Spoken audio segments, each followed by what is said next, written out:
Fishermen travel deep into the Sundarbans region of India. Their work is done for now. They'll wait till morning to fish again. It seems quiet and calm. But these fishermen are in incredible danger.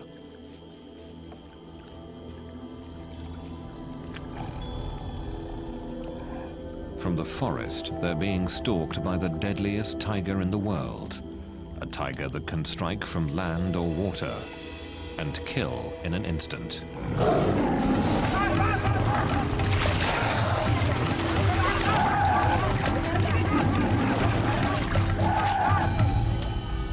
Another victim taken in the night.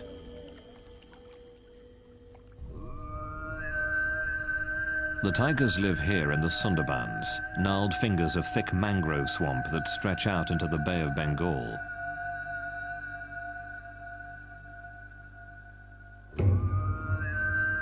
In this dense, tangled forest, every year, people are killed and eaten by tigers. These tiny islands at the mouth of the Ganges River are separated by twisting ribbons of water.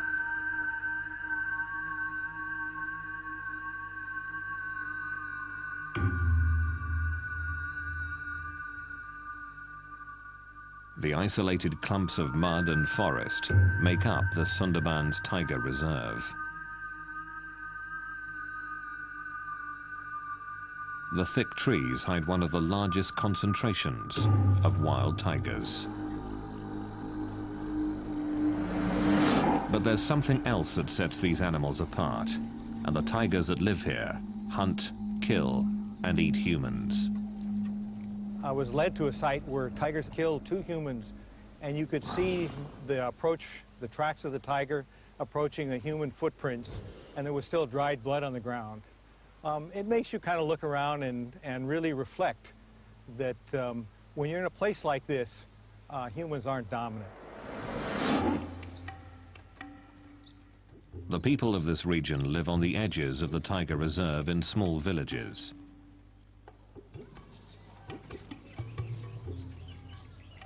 The menace that lurks in the forest surrounds them.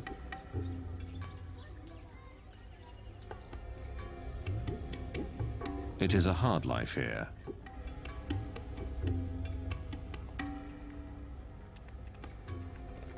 Most make their living by fishing or collecting honey. The best fishing and the richest stores of honey are found deep in tiger territory. Normally, this area is closed to visitors, but authorities do give villagers permission to enter to make a living.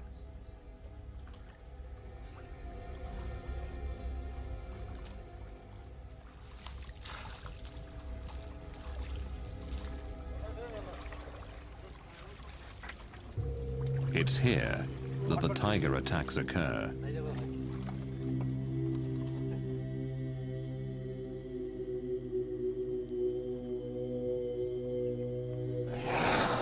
No one knows how many people have been killed by tigers.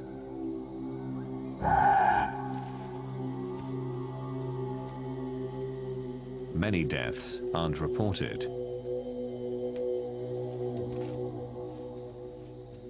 And the bodies of the dead are rarely ever found. The tigers go deep into the woods to devour their prey, but the stories live on. Jamuna Sardar. 4 years ago, her husband went fishing for crabs. It was the last time she saw him alive. Sunil Mondal tried to wrench his son from the mouth of a tiger. He failed, and now his son's wife, his son's family, his son's daughter are all left behind.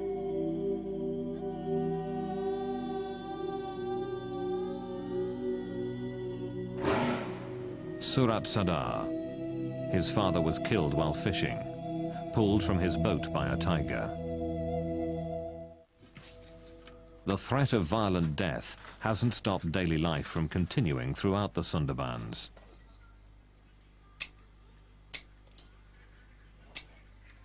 Every day, Kamala Mondal can be found at her small village store.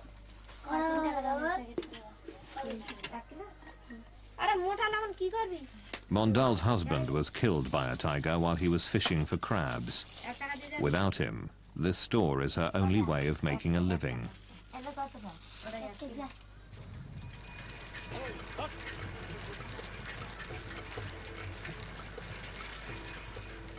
Sudeshna Day is a doctor who works in many of these villages.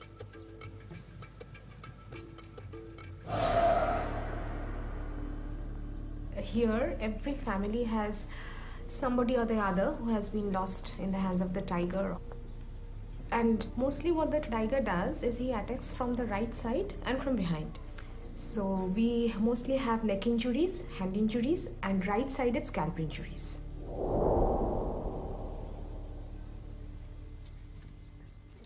It is very rare to survive a tiger attack. Ashit Mondal is one of the few who have.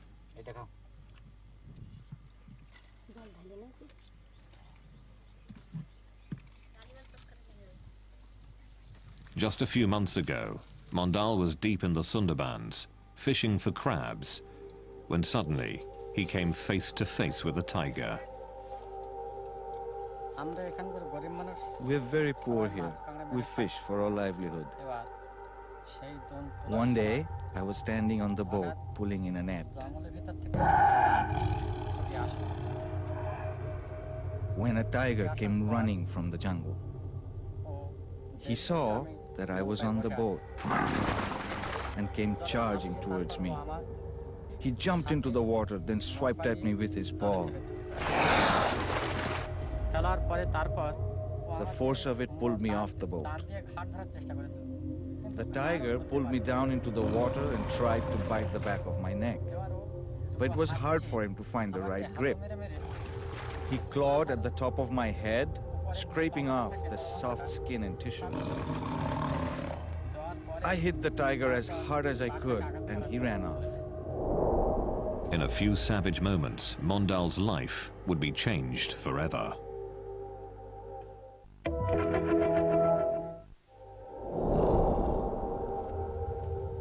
A tiger's enormous forepaws can shatter bones. Its teeth can pierce a skull in a single bite. My ear was almost torn off. This was all cut, and the skin was just hanging from my face. It was ripped all the way up to here and over to my ear. My neck was bleeding badly too. The tiger also did a lot of damage to my arm and the back. This whole part of my head was gone. It's not healed yet. It's still an open wound. Mondal's survival makes his story unusual. But the fact that he was attacked in the first place makes him just another in the long line of victims. And I've often seen tigers in the wild, followed them on the road, and really haven't had a fear. But I'd have to say that if I met a tiger in the Sundarbans, I think I'd be worried. What has made the tigers of the Sundarbans so bold? What has turned them into man-eaters?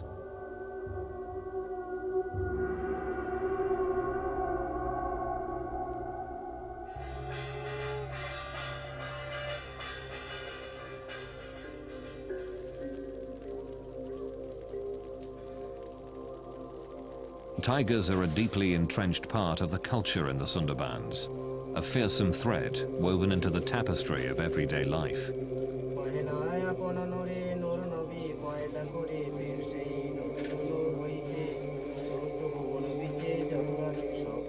People who live here believe a constellation of supernatural forces guides and shapes their lives.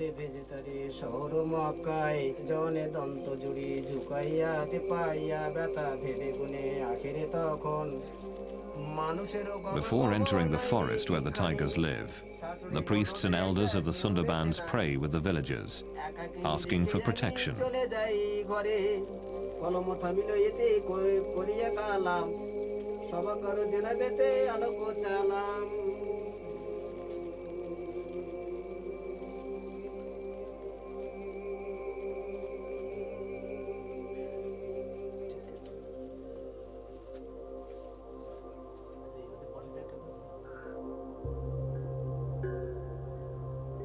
It is said, without the god's blessing, a tiger attack is virtually assured.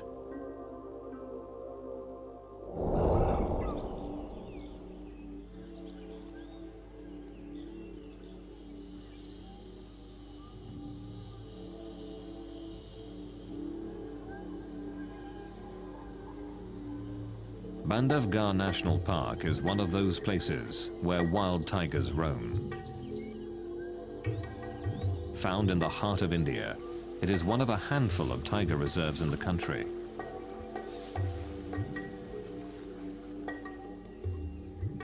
It has a rich history. In Indian legend, this fort, which dominates the park, was a gift from the great Lord Rama himself.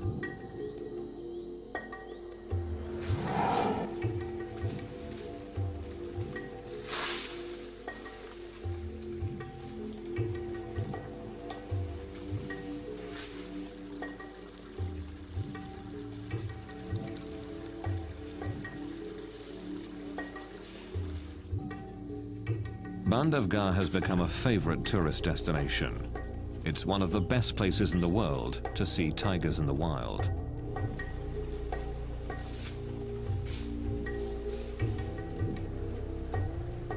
These are Royal Bengal tigers, the same type of tiger that lives in the Sundarbans. And like the Sundarbans, this is certainly not a zoo. The tigers here track and hunt their own food.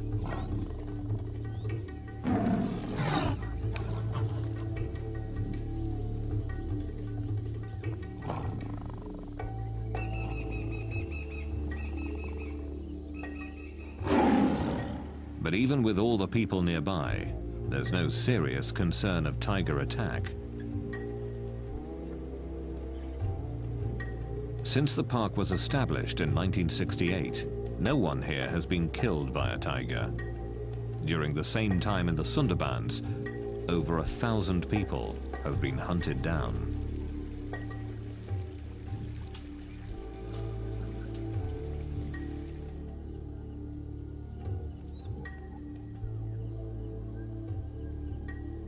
The classical image of the man-eating tiger is that man-eaters were an exception, and they were old, and they were injured, sick, and they couldn't kill game or livestock. So they had to kill people. People are easier prey than our game and than our livestock very often. It seems to me there are two types of man-eaters.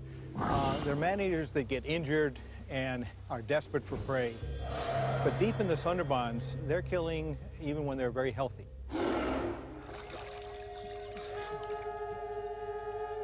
Living in the shadow of the man-eating tigers is part of daily life in the Sundarbans.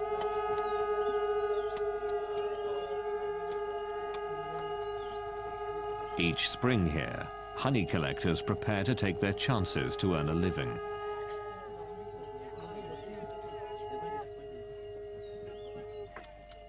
The danger of entering the forest makes this a solemn occasion.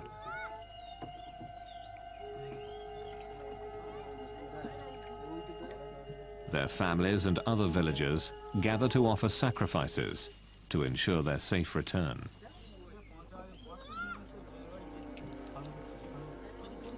But even with the permission of the park rangers and the blessing of the local priests, men from these villages enter the forest, never to return.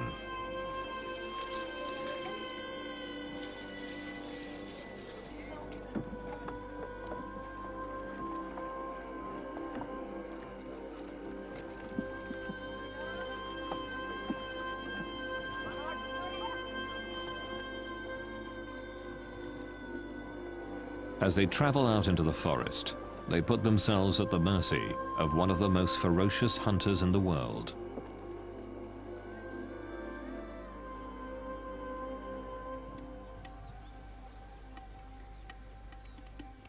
The murky waters, muddy banks and thick swamps of the Sundarbans make it almost impossible to see the tigers here. Very few researchers have braved the hostile environment.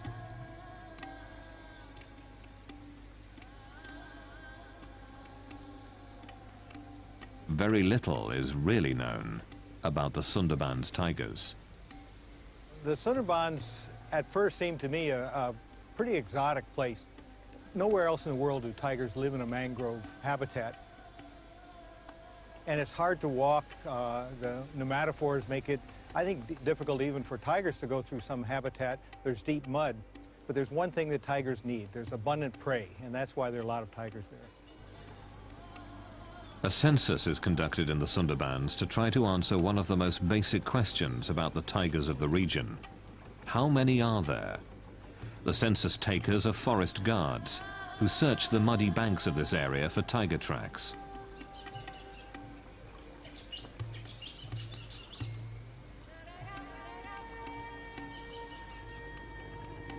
The nature of this region forces the tigers to swim from island to island, looking for prey.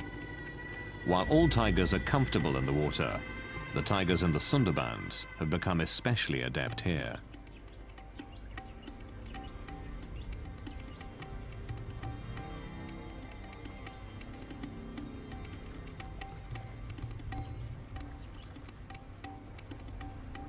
This rare footage captures one of these tigers in the act.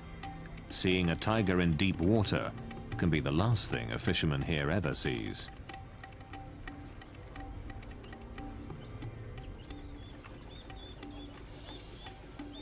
The tiger is tracked to where it left the river, but seconds after leaving the water, it has dissolved into the forest.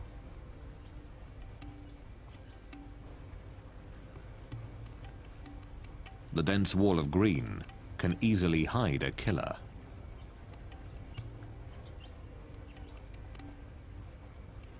It is extremely dangerous to get off the boat.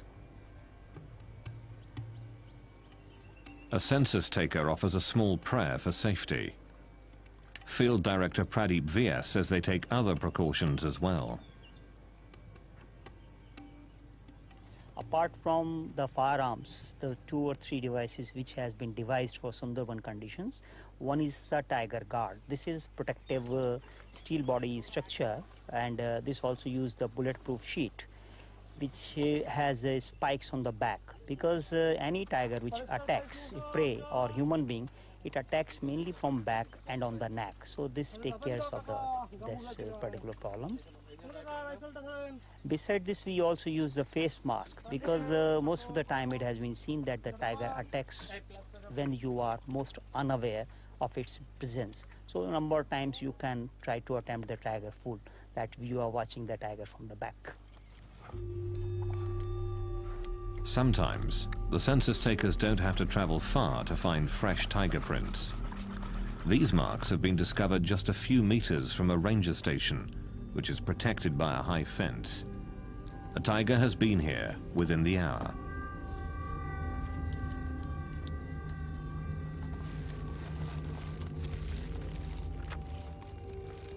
While some work quickly to gather the print, the others keep watch on the forest.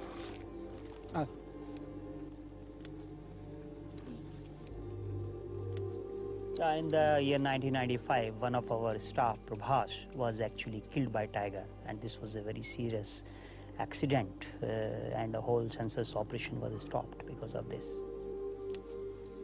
Each tiger's paw print is unique, as individual as human fingerprints. By comparing this imprint to other casts, they can learn if this is a new animal or not. In this way, a rough census of the tiger population is gathered. This paw print, and others like it, are giving insights into this unique animal. Well, the biggest thing we've noticed so far is that the tracks of tigers are really small. So we think male tigers could be even 150 pounds smaller than the big tigers elsewhere. The prey itself may be a part of the reason for the smaller tigers here.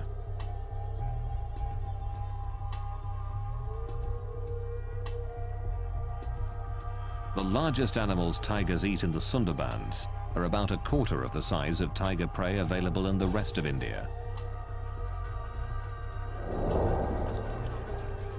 But without more research, it's difficult to know if the difference in the size of prey has pushed these tigers to hunt down humans. The honey collectors are now deep within the forest, in tiger territory. With the blessing of the tiger god, the collectors search for beehives.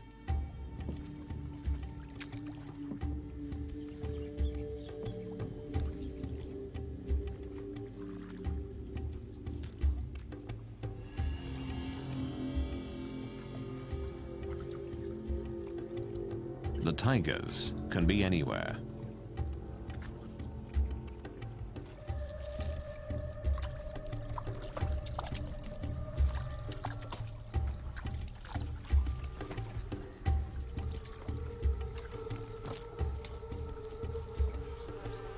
But the reward is worth the risk. This is what the honey collectors have searched for: hives dripping with bees and honey.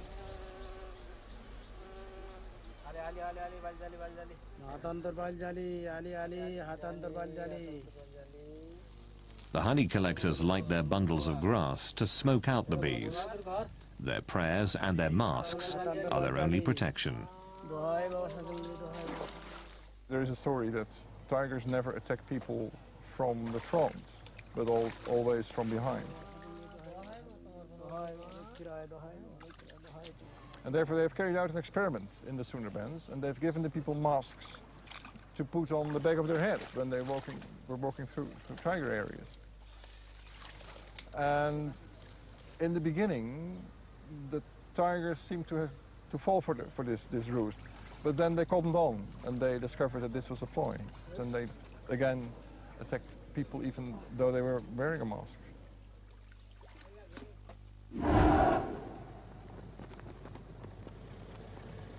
There is one part of the Sundarbans that has been closed off to people. It's known as the core zone. Around this is a ring of land where people with permits are allowed to fish or collect honey. But the core zone is strictly off limits to everyone but government personnel. Field Director Pradeep Vyas and his wardens patrol the area to keep people out. Tiger attacks are certainly more in core zone because tigers are not used to the presence of human beings. They come in contact with people very less as compared to the tigers in the fringe zone. Recently, a group of locals snuck into the core zone. They had no permits, no permission. A single tiger attacked and killed 3 men.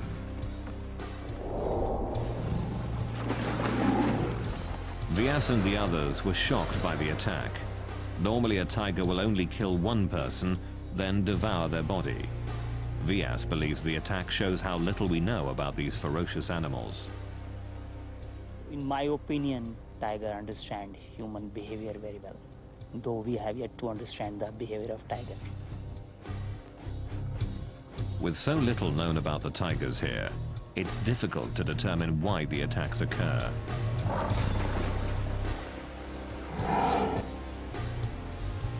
Perhaps the very nature of this place can explain why the tigers in the Sundarbans are the last in the world to hunt humans.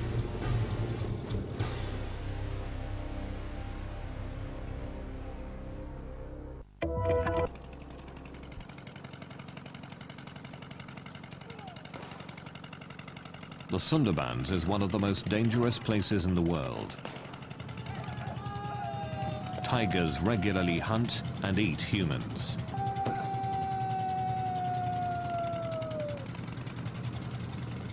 In this remote part of East India, park rangers take unusual measures, hoping to keep tigers away from the villages, hoping to keep predator and human prey apart.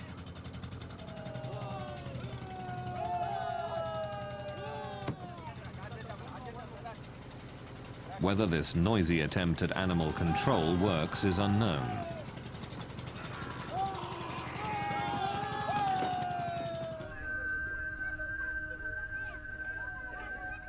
This extreme effort to keep tigers away from the villages of the Sundarbans is not duplicated in other tiger reserves in India. Here at Bandhavgarh National Park, villagers ring the tiger reserve, just as they do in the Sundarbans. But no one can remember the last time someone was killed by a tiger.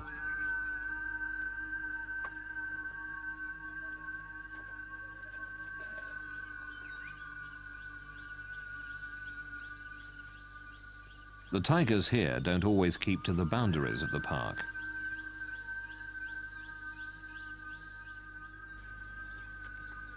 They regularly enter this village in search of prey, but strangely, have never attacked people.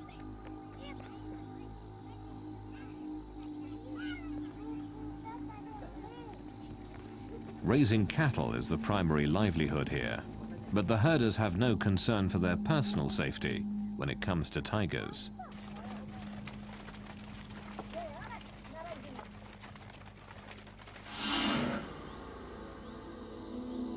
This tiger, B2, is the best-known cattle killer in Bandhavgarh. He leaves the park frequently in search of easy prey, but even though he often travels near the villages and comes very close to people, he has never attacked anyone.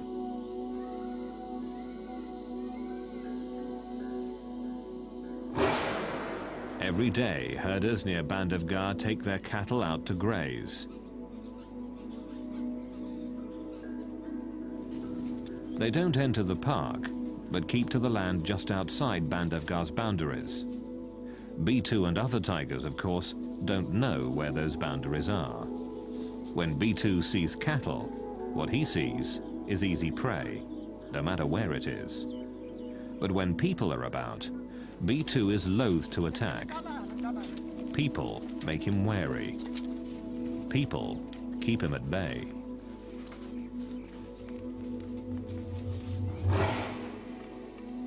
B2's most legendary hunt took him far outside the park.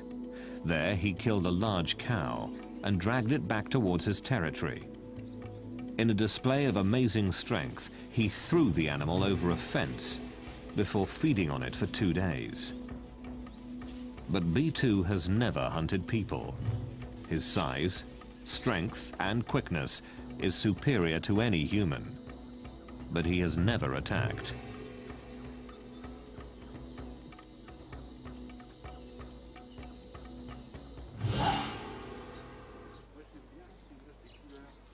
Claude Hadencourt went to India to see tigers firsthand. What he saw almost cost him his life. The tiger attacked the car while we were stopped.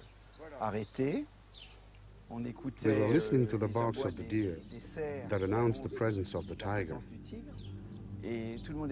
Everyone was listening carefully, and when we turned around, we saw the tiger on the road, about 200 meters from us. He got closer, and we could take a few pictures. We could see the tiger was beaten up, or in an accident, because he had a big wound on his lip and was missing some teeth. He was walking normally, but when he saw all the cars, he started to run faster and faster. And finally, when we least expected it, he jumped in our car.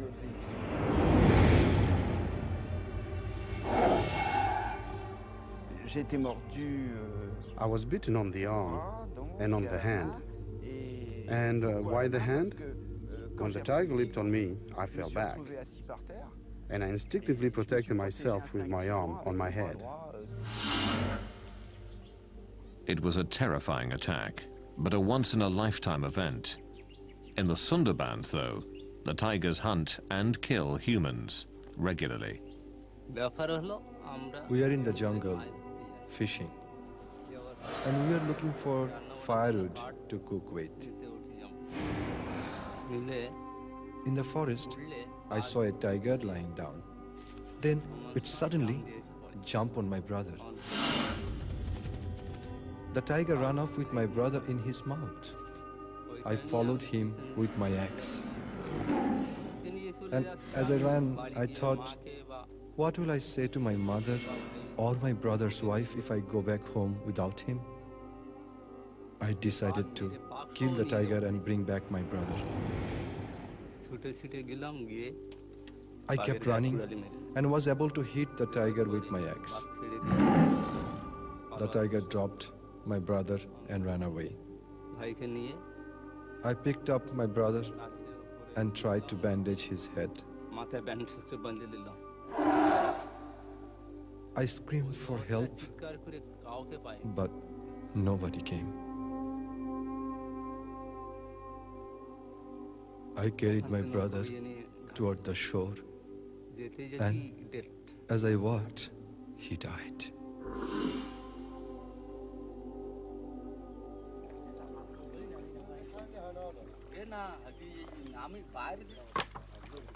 Why do these attacks continue? It's difficult to know what separates the tigers of the Sundarbans from those everywhere else in the world. There are several theories, but little hard proof.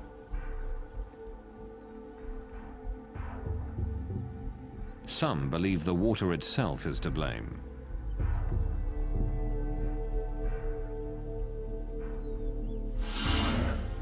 Because the Sundarbans rest on the Bay of Bengal, the salt content of the water is quite high. Typically, tigers live inland and drink from freshwater lakes or streams. Here, tigers drink the salt water, and some believe that a constant diet of salt water has injured the tigers, putting them in constant discomfort. This pain, it's thought, has made them more aggressive.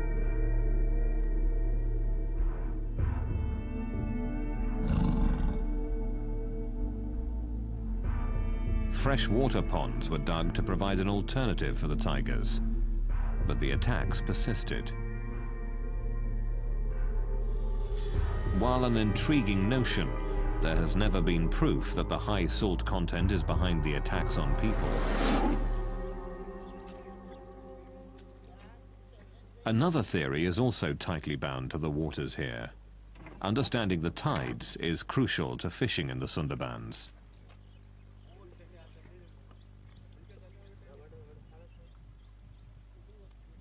In several hours, these nets will be covered with water and perhaps fish. The regular movement of the tides shapes the behavior of the fishermen.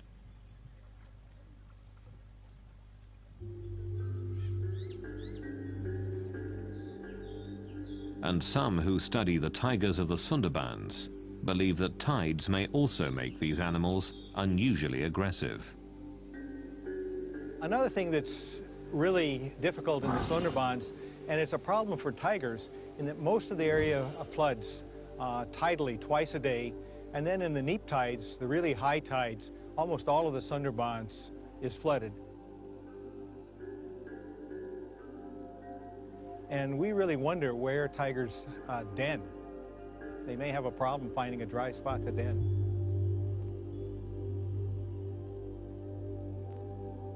There is another theory that the tigers of the Sundarbans are more aggressive than others because conflicts that would be avoided through scent markings have to be played out.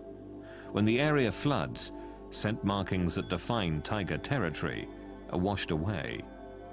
Aggression then becomes the only way to defend the territory.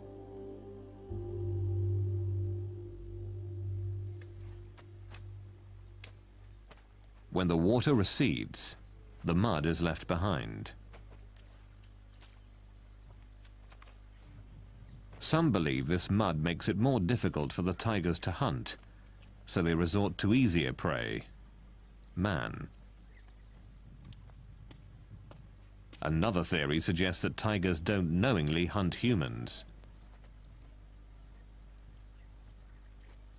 Making a living in the Sundarbans is back-breaking work. Collecting firewood or rigging nets means constant stooping and bending. Some experts believe that in this vulnerable position, tigers can mistake a person for a small deer.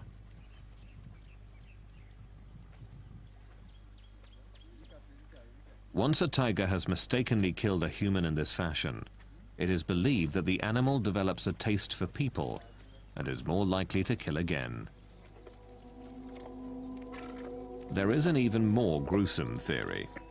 Some believe that the tigers have acquired a taste for human flesh because of the weather.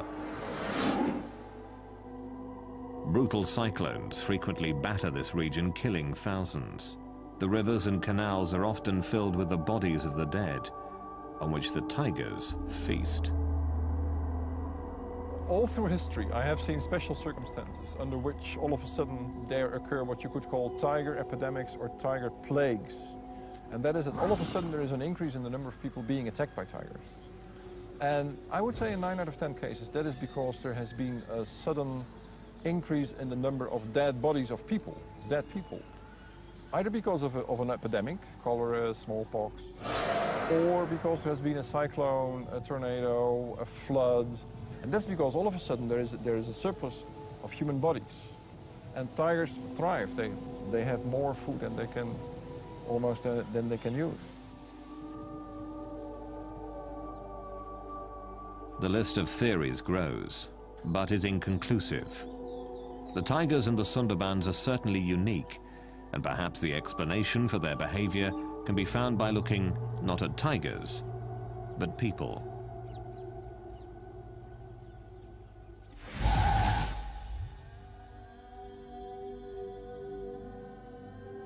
Through the late 1800s and early 1900s, tigers were hunted down ruthlessly throughout much of India.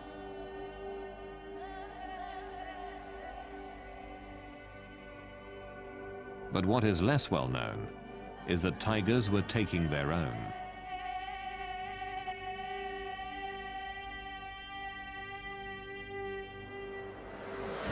Nowadays, tiger attacks are rare. But if you go back even a century, or even less, 70 years, tiger attacks were quite normal.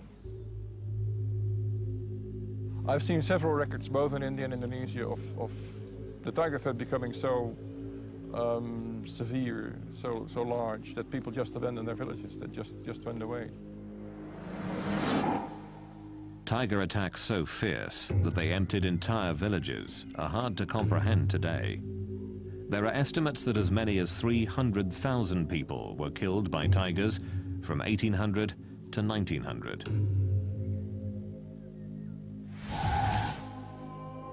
The answer was obvious. Fewer tigers would mean fewer tiger attacks. Open season was declared on tigers.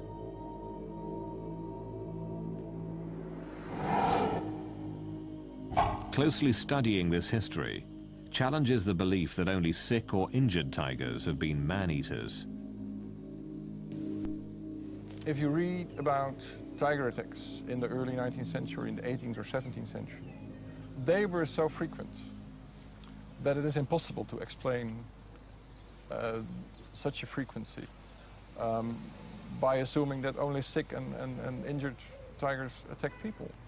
So I argue that before, let's say, 1850, if they had a chance, they would kill a person, perfectly healthy tigers. Here in Bandhavgarh, healthy tigers don't hunt humans anymore. Boomgart believes that tigers can learn from history.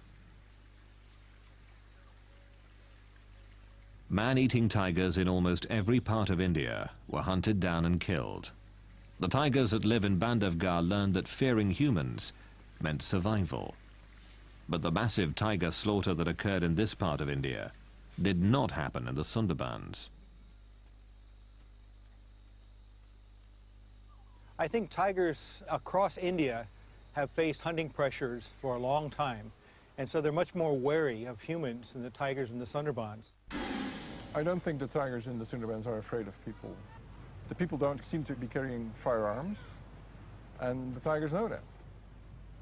The remote and hostile nature of the Sundarbans protected tigers from hunting in the past, and it continues to protect them today. Even when they know that a tiger's a man-eater, if it lives in the middle of the Sundarbans, there's not much they can do about it. They can't really hunt it, and they don't. The dense maze of mangrove swamps allows these tigers to continue to hunt humans, as tigers all across India once did. From mother to cub, tigers here have passed on a taste for humans from generation to generation.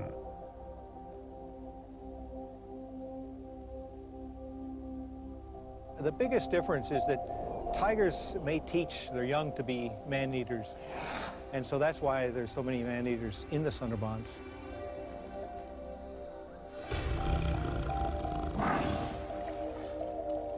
Not fearing humans, the tigers here keep hunting them, and the killing continues.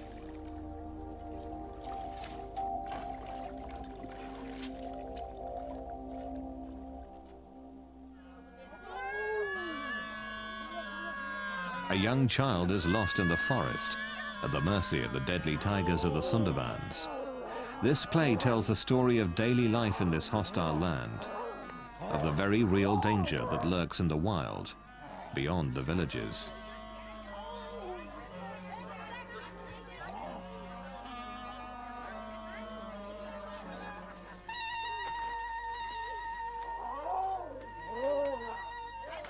The people here believe that the tiger god, Daksin Ray, can kill if he is displeased. They believe he can read minds to gauge the amount of respect for him, that their survival depends on his happiness, or the intervention of another deity, Banbibi, the goddess of the forest.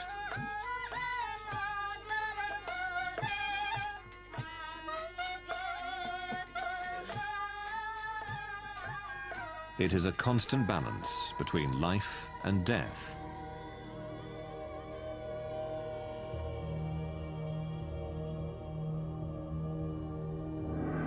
A balance the people here accept.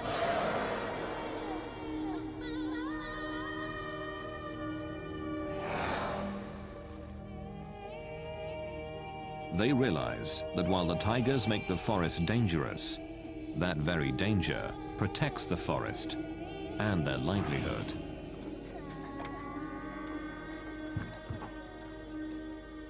Most of the people in this zone are poor, and for their survival they have to go for fishing and other things. But they also admit that tigers' presence in this forest is essential for their own survival, because of these tigers, these mangrove forests are surviving.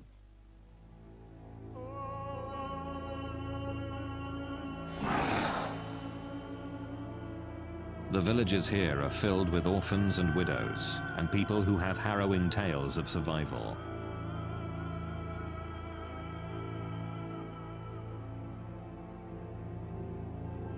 It is the reality of life in the Sundarbans.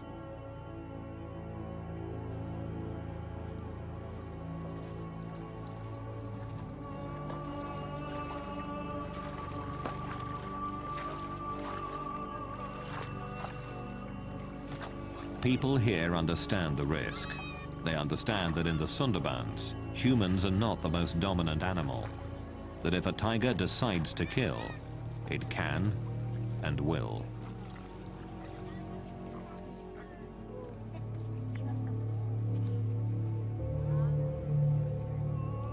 This is a place which has remained virtually untouched by time.